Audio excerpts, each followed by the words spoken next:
is just fantastic.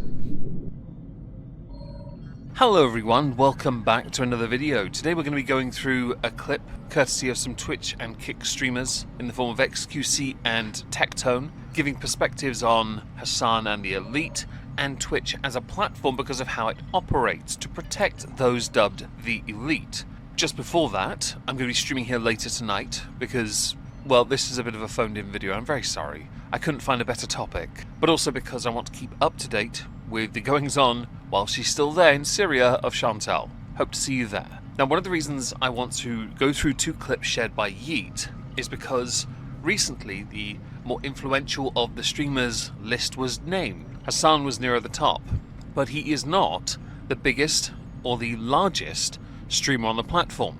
Actually, that falls to Zzzzombrocoli, who was nowhere near that list. Something tells me something there is off. One of the biggest bones of contention when it comes to Mr. Piker is a level of contradiction, hypocrisy, double standard in how he operates when he streams and when he doesn't. He's getting flack from some of his friends as well, who believe he is suffering from some kind of syndrome because he's trying to act younger than he is. There is a clip of it, I'd forgotten. It might be Lego Man, I can't remember the syndrome that was. His friend called him. If they can be called a friend, it's hard to tell with him. Although he did at least laugh and smile with this person, which does indicate a level of sincerity. Anyway, XQC had some perspectives on this, and I want to share them and offer some commentary to that. I just said that this Hasan clip is just incorrect. It's incorrect. I have been calling that. Saying the N-word. Because Hasan, the problem with Hasan is that he cannot fathom the idea, right? To have a friend that he disagrees with, even partially, you have to cancel them. During a number of presidential elections, the more recent three in the United States especially, we saw increasing numbers of people going to social media to shame friends and family that disagreed with their political beliefs, going so far as to call on you, the casual, to excommunicate friends and family. I have said multiple times in videos on this channel and live streams, me and my oldest, closest friend, we politically are not fully aligned. We're really not. Yet we are still close friends. We always have been. The same applies to my lovely audience though. Many of them do not care for anything that I tweet political, but they still follow me because they like other things instead. And disagreement is good because disagreement leads to discourse. Discourse leads to conversations. It leads to strengthening of ties, changing of minds. It's actually really remarkably healthy, depending if you go into this or not, with a healthier attitude of openness. Because you can be wrong. Everyone can be wrong. If you only ever believe you can be right, even when your audience feeds you the answers, then chances are you're a bit too full of yourself. I get corrected on my live streams all the time. Sometimes it stings. It really does. Because I truly thought I was right. Shelve your pride and be better. As we get older, it's harder and harder to maintain friendships, make new friends in fact. The best thing we can do for our lives, be healthier and live longer and happier, is to do the best we can to keep those we have around for as long as possible. In a sense of ideology, he thinks that if some guy that you even know of is somewhat wrong about something, you have to cancel him. Do everything you can to go against them and make a video about them, berate them. It is what it is. It is what it, like, and what more? And I have called out the people that are near me that say it, right? I have. But what else? What more do you want me to do? It's a very unhealthy mentality to think that you have to go to such an extreme to drive a point home. It shows how brittle you are. Maybe some people really do want a social credit score in their lives.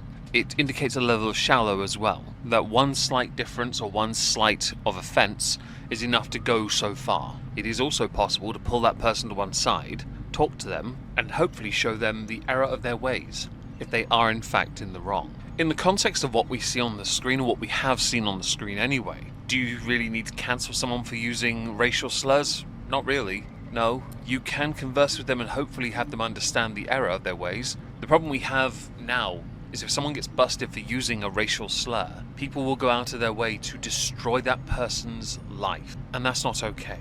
It really isn't. I don't believe that there is such a thing as absolute free speech because consequence will always exist to question it.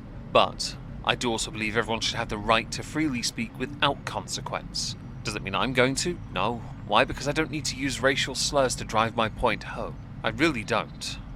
A lot of them I cut them off. A lot of them I don't hang out with them. There's a few that I do hang out with. For everything else that they do, it is what it is. It is what it is. And I do call them out when they say it. And sorry. strange. You can clip that and ship it. It's not that deep. It's not that deep.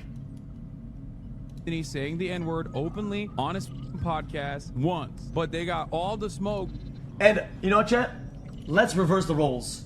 We could reverse the roles, and I find it admirable that anyone's willing to call out someone else for these kind of errors, because it should be. If no one's allowed, or if one group of people is not allowed to use a particular word, I firmly believe no one should use that word anyway. I really do believe that, because if you exclude people from those kind of words and languages and conversations, then everyone should lead by an example. But rather than flip the roles, point towards inconsistencies where favoritism applies, others get a pass on something. It's not just about language, although language does play a massive role in the privileges that people like Hasan benefit from. It's why many of us couldn't get away with swearing as much as he does, because he benefits from a privilege. It's called the I-Fisted Dan Clancy Club. He loves the C word. He loves it. He rips it. He loves spamming the C word. It's his thing, right? And if we ask all of his political friendly streamers, all of his friendly streamers that have a lot of sponsors, and all these guys, what do you think about the C? What do you think about that word? Now say it. They probably don't agree with him on the usage, right? But do they go and cancel him? Do they hold him accountable? So how come I have to hold everybody accountable? I have to cancel them. I do more. The reason why is because Hasan holds a considerable amount of power and sway on the platform of Twitch. That sway and power, which is diminishing, rightfully and justly so, grants him tremendous, as mentioned earlier, privilege. I assume the word C, that starts with C, the letter C, is chlamydia. No doubt he has experienced it many a time with all those open thingamajiggy-doodah hoes he gets with. Now, I firmly believe because of those privileges there is an inconsistency on the platform, and streamers, creators who are too cowardly to call out their own, yet ironically ask for people like XQC to do the same, when he does they don't return the favour. It's always a case of, I'm going to purity test one guy. Why? Because I must purity test this one guy. Because if he doesn't care. Right guys? Right guys? That's how it works. It's not one rule for me but not for thee. Although I've often found with these debate bro idiots, a lot of what they do is a form of projection and deflection. So if you accuse them of something, they'll then spend 10 minutes interrupting you, shouting over you, making a rather pointless point that can be reduced handily down to, I know you are, but what am I? Because even though they're in their early to mid-30s, they're still children, mentally. To the second video, pointing at further inconsistencies on Twitch, we go to Tectone. Quite a bit more allies in this situation than I originally ever thought. I thought when I undertook this journey, it would be a lonesome one. However, I'm finding allies in the outcast of the internet. Those people are not necessarily outcasts. They are people that are often discarded by Twitch who've gotten some use out of them for a time and then found better use with other creators. You yourself have been yeeted far too many times on Twitch with your temporary suspensions. You could have, had you given up, fallen into the category of outcast based on what you've considered an outcast. Many people do believe that you and many others are in the right when it comes to the blatant favoritism on the platform. Many of us though, myself included, and I do stream on Twitch, streaming there later tonight, American Truck Simulator, Iowa is out everyone, it's exciting! Many of us believe that that blatant favoritism is harming many creators, although many bigger streamers especially will say that gaming streams are basically dead these days unless you're one of the big 10. 9 of them are females and all of them look the same. And it's quite a wonderful feeling, to be honest. I've actually felt, I don't think I've ever felt this together. There's been so many people cast out by these bullshits that now there's more people cast out that are in. The amusing part of it is the increasing number of streamers who have had it good for a number of years because they are unaccountable, who are now on the back foot because more of these outcasts are being thrown to the front again. Now there are many different communities within the online space, so we'll ignore the top 10 who all look the same. Again, we'll ignore them and focus on the commentary side of things, gamers, musicians, let's ignore them for a minute. The ones who are hardcore commentary types, those who have been discarded or considered irrelevant, invariably aren't. They've just had to adjust to being given the shitbox treatment, where they basically exist within a different area and are not given as much of a fair shake. But now more people are paying attention. Thankfully, a smaller community is forming-ish. You know what I'm saying? Like this is how it used to be. Right?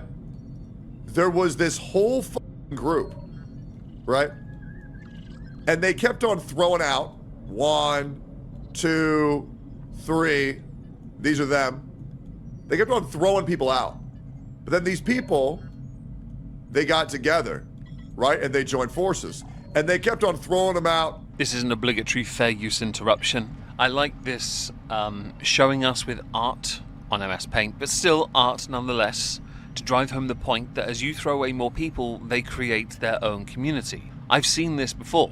I've seen this within Hater Nation and Gorl World, those that commentate on Amber and Chantal. Mostly Chantal these days, as Amber is beyond dull, she's more of a sedative. In the case of Chantal, many of her haters actually disliked her. When some of those haters became more poisonous and their audiences did with them, some of the more neutral, I guess, one of the more moderate types, were removed from the community for being Now those communities, rather amusingly, are casting out people from each other's communities, and some of those from the haters, and the more poisonous ones are swinging around to join the more moderates. Creators are forming of communities from the original Slim Shady, as it were.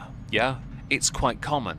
And this speaks volumes about the kind of communities you create. You gatekeep, you purity test, you ad hom them on a regular, you false equate, you insult, you poison the well. All the buzzwords you can think of, they're in this. That's what people do. If you have a community that's more positive and more engaged and more interested in discussing discussions, there you go, that's what I meant to say. Apparently I've amalgamated a word. Yes, or 2 words. Genius move on my part. But if you're more interested in being more positive about your discourse, then of course your community will go with that. If you are only poisonous, black-pilled, jaded boomer types, then that is what we get. And that creates more negativity until eventually the moderate types come back to the front. Because enough of them exist now, from all those communities created, to supplant the more poisonous aspects of those communities. And I know this is a ramble, but it's a very poignant one in the context of this, where we've seen on the political side, especially the more poisonous side of anyone's beliefs, mostly left-leaning because the right-leaners are yeeted and go to places like Kick. I stream there as well, by the way. I get like 2 viewers, it's great. Thank you, by the way, to everyone that joins me on Kick. No lie, I actually am very grateful. But you see it on Twitch with the more left-leaning streamers because they think themselves unassailable and untouchable. It is why right now the lawsuit with Frogan Denims and Caseytron against Ethan Klein is so fundamentally important. So it should come as no surprise, Caseytron did a fundraiser and didn't hit a goal, and Denims is still promoting her honus. On Twitter, that is. And throwing them out. Oh, you said you support AI. Oh, you made an anti-trans quote. You don't let people operate on their children. You aren't far left. You don't support terrorists. You didn't vote Kamala Harris. You don't like Donald Trump. Well, unfortunately, this has now become bigger than the amount of people who are still left in it. People like to rag on those that are typically considered centrist, yet I've discovered with certainly the political side, those people that Tectone is referencing aren't necessarily centrists. They're just more moderate left and moderate right. That does not, in this instance, make them centrist, but some will undoubtedly regard them as such because they're not as extreme as they believe. I firmly believe in horseshoe theory and think you're all the same and you piss me off, no lives matter. It's the only way to go forward, really, for true equality. And now the in crowd, they're now the outcast. And now the outcast are taking over again.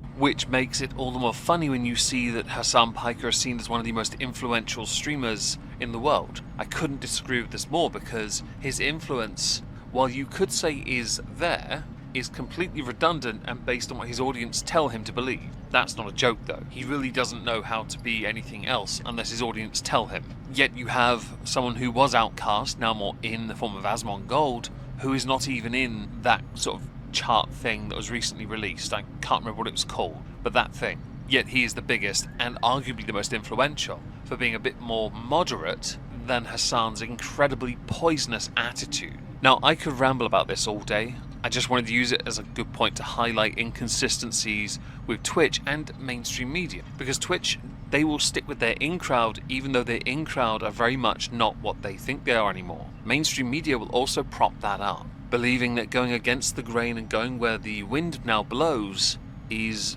damaging to them. But in fact, it is damaging to them to not acknowledge the change in the landscape. By doing so, they show us where their heart really resides. And as we all know, it's not a great position for them right now. It's why many of their outlets are dying and rely heavily on subscriptions. Now, thank God for Archive, am I right, folks? Now, if I don't see you on Twitch or Kick, or here later in fact, I hope you have a great day. Do let me know what you think in the comments, and have a wonderful day. Thank you very much for listening.